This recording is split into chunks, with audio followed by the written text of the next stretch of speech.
Allahu Allahu Allahu Allah. Pak Ustaz, saya punya atasan kerja. Dia tidak mau membayar gaji saya dengan alasan pernah tersinggung dengan ucapan saya.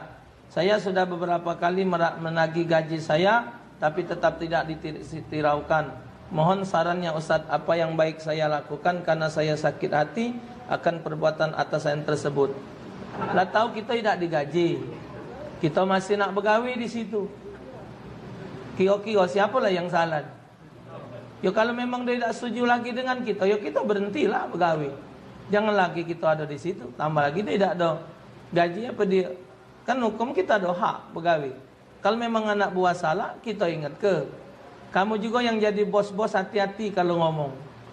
Kalau memang anak buah kita salah, kita ingatkan dia salah. Namanya ya orang tak mungkin lagi ngantuk, mungkin lagi ada salahnya. Ingat, keberhasilan satu perusahaan, keberhasilan satu toko bukan karena bos, tapi karena anak buah. Ingatkan itu.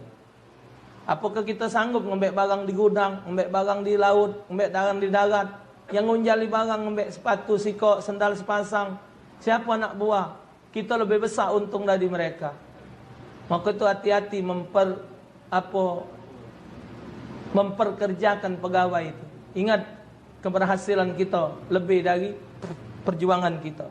Ya, kesian mereka yang buka toko, mereka yang nutup, mereka yang masarkan dan lain sebagainya. Apa kata Nabi, kalau ada pembantu jangan kamu lainkan kalau pacak makan bareng dengan kita di meja. Disamakan menunya walaupun tidak semeja. Jangan kita anggap macam pelayan apa pembantu tu. Karena ngapa kepentingan rumah tangga kita banyaklah mereka yang memenuhinya. Nyuci baju, nikah segala macam. Maka tu nak benar-benar dengan pembantu. Nabi ngelarang melain-lainkan pembantu tu. Makan lemak kita, makan lemak dia. Senang kita, senang dia. Karena pembantu adalah bagian dari hidup rumah tangga kita. Ya, bahkan pembantu kadang lebih dari isteri kita. Isteri cuma pacak ngewangi teduk, tapi ngurus yang masak, belanja segala macam. Jaga rumah, mesti ke rumah siapa? Macam itu. Hati-hati. Kita kadang nunjuk pembantu nak lebihkan 10,000, 50,000 pecah berat. Tapi giliran kita ngambu-ngambukan duit di pasar, tahan. Itu nak harus dipikirkan. Mungkin dia kecil bagi kita 10,000, bagi mereka besar.